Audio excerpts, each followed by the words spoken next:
Welcoming you back to the Lifetime Burn Meditation. This is day 41. This is also my second day without caffeine. I've had a lot of time resting in bed, headaches, brain fog, very much starting to sense when the resurrection is coming. And it's interesting, I remember this word resurrection, this word of coming back out of that low point, crawling back to consciousness, crawling back to life.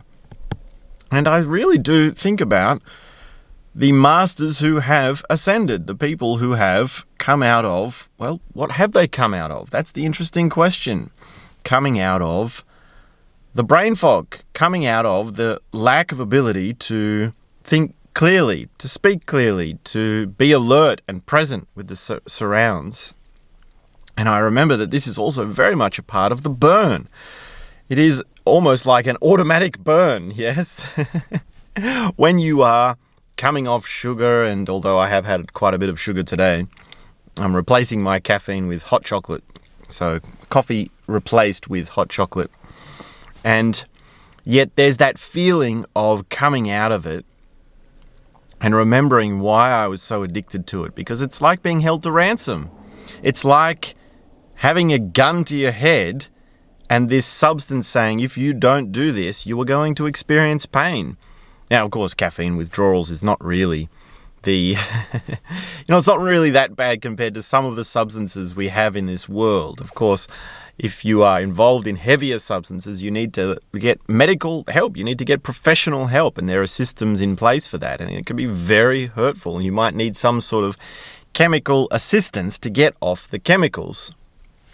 And yet still there's this thing of feeling the suffering, feeling the pain, feeling the hurt of not being able to cling to that thing that I've so long clung to.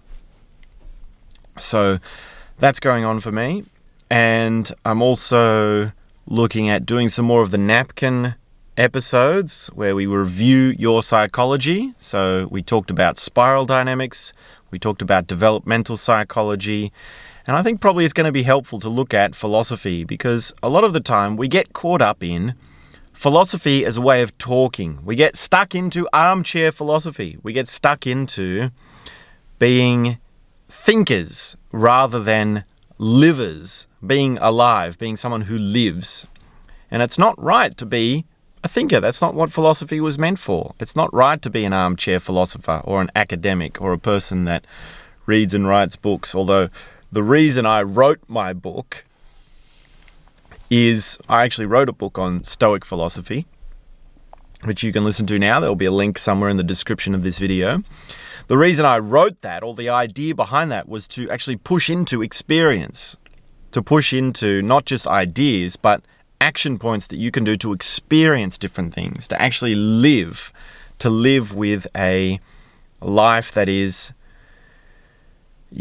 okay, so now I'm noticing my battery camera is dying, so that's a bit of a dropping the ball, but I'm going to have to keep this short anyway because I'm quite brain fogged today. Hoping you're well. Please do subscribe, leave me a comment, and I'll be back soon with the next episode. Bye for now.